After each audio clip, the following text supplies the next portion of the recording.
আমরা ডিজিটাল বাংলাদেশ বলি।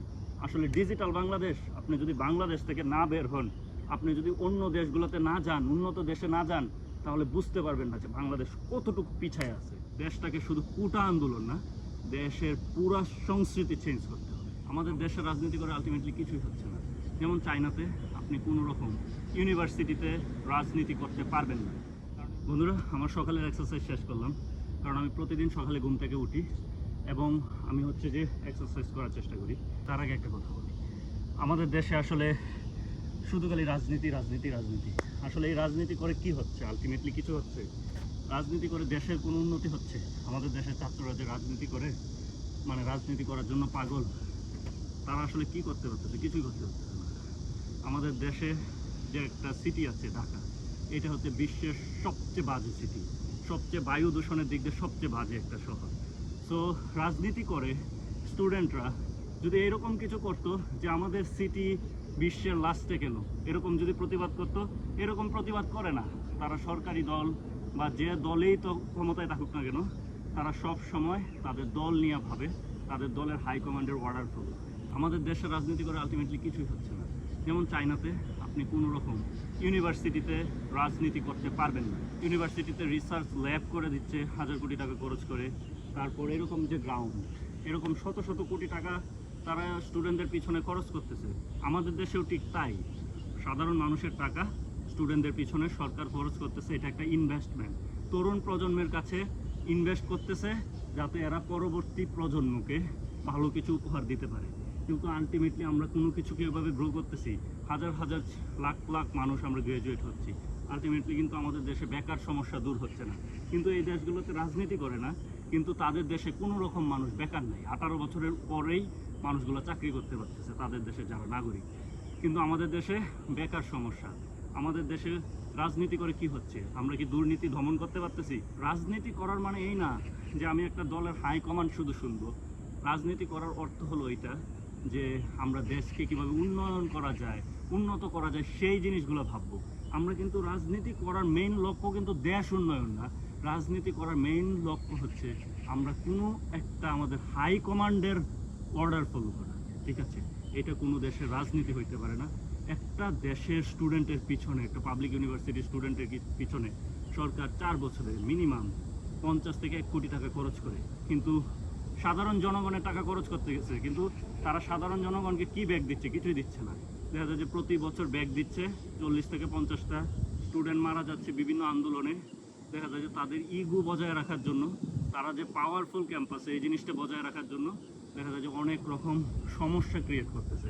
যেমন বাংলাদেশে একদিন যদি হরতাল থাকে, অবরোধ থাকে, তাহলে কিন্তু হাজার হাজার কোটি টাকা লস হয়। দেখা যায় যে প্রতিষ্ঠান বন্ধ থাকে, শিল্প কারখানা বন্ধ থাকে। কিন্তু আমাদের দেশে রাজনীতি করে কোনো কিছুই হচ্ছে না। যেমন উন্নত দেশগুলোতে, ইউরোপে আমি যতটুকু জানি, রাজনীতি করে যে স্টুডেন্টরা বা বিভিন্ন রকম অর্গানাইজেশন করে, তারা কিন্তু দেখা যায় যে এনভায়রনমেন্ট নিয়ে কথা বলে, ডেভেলপমেন্ট ইস্যু নিয়ে কথা বলে।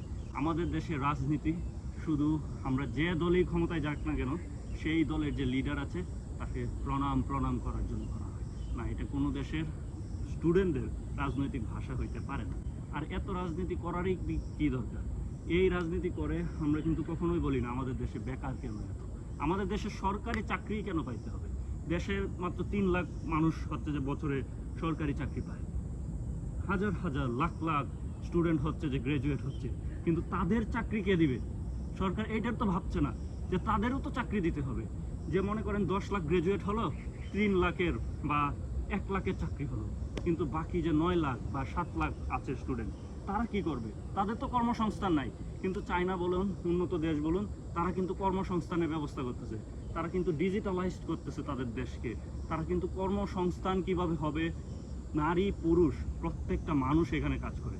ঠিক আছে, কিন্তু আমরা কিন্তু আমাদের দেশকে আসলে কিছুই মানে হচ্ছে না। আমরা শুধু আমাদের আবেগ, আমরা শুধু আমাদের যে ইগো, আমরা আসলে আলটিমেটলি দেশ নিয়ে কিছুই কেউই ভাবে না। এই যে আমি কথা বলতেছি, এটা যদি কোনো সরকারি দল বা যে কোনো মানুষ যদি দেখে, তার এগেনস্টে গেলেই আমি তার টার্গেটে হয়ে যাব। এরকম যে প্রত্যেকটা ইনফ্লুয়েন্সারদেরই কিন্তু সেম অবস্থা। চীনকে আমরা আইডল হিসেবে নিতে পারি, ঠিক আছে, যে চীনে কর্মসংস্থান হচ্ছে, চীনে উন্নত হচ্ছে, চীনের ক্যাম্পাসে কোনো রাজনীতি নাই, আমরা এইগুলো ফলো করে দেশকে উন্নত করতে পারি। আমাদের মা বাবার মুখে কীভাবে আহার জোগানো যায় ওই চিন্তা আমাদের করতে হবে। কিন্তু আজকে দেখেন, আজকে কিন্তু আমি এই দেশে আছি, কিন্তু আমি যদি দেশে ব্যাক যাই তখন কিন্তু আমি বেলুলেস, ঠিক আছে? আমি কিন্তু এই দেশে গিয়ে কিছুই করতে পারবো না। কিন্তু আমি তো আমার দেশে থাকতে চাই, ঠিক না?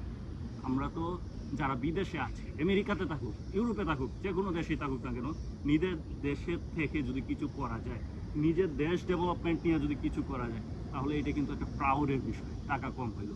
কিন্তু আমাদের দেশে কিন্তু এরকম সুযোগ নাই। আমাদের দেশে একটা ছেলে গ্রাজুয়েট হচ্ছে লাখ লাখ টাকা খরচ করে, তার বেতন দেখবেন 10,000 টাকা। এইটা আসলে কোনো দেশের কালচার হইতে পারে না। দেশটাকে শুধু কোটা আন্দোলন না, দেশের পুরা সংস্কৃতি চেঞ্জ করতে হবে। আমাদের দেশের লাখ লাখ মানুষের টাকা, হাজার হাজার মানুষের টাকা কিছু রকম কয়েকজন মানুষের হাতে চলে যাচ্ছে। আমাদের দেশে আমাদের বাবা বা আমাদের আত্মীয় স্বজন বা আমাদের আশপাশের যে মানুষগুলা, তারা 20-30 হাজার টাকা ইনকাম করতে হিমশিম খাচ্ছে।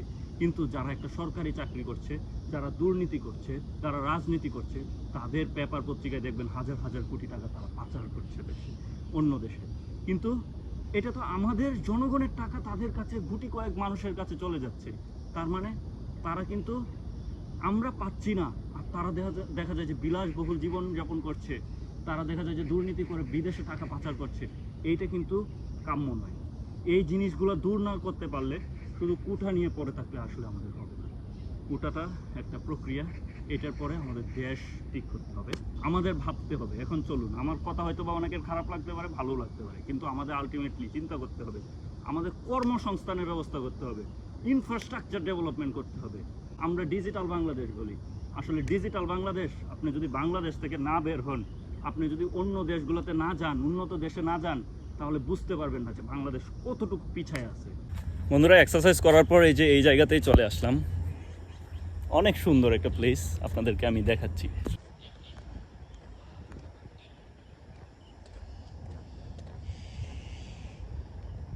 বন্ধুরা দেখুন এই জায়গাটা কত সুন্দর, এটা একটা পার্ক এরিয়া।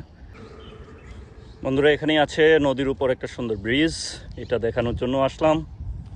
এবং পাশে আছে আর একটা সুন্দর জাদুঘর।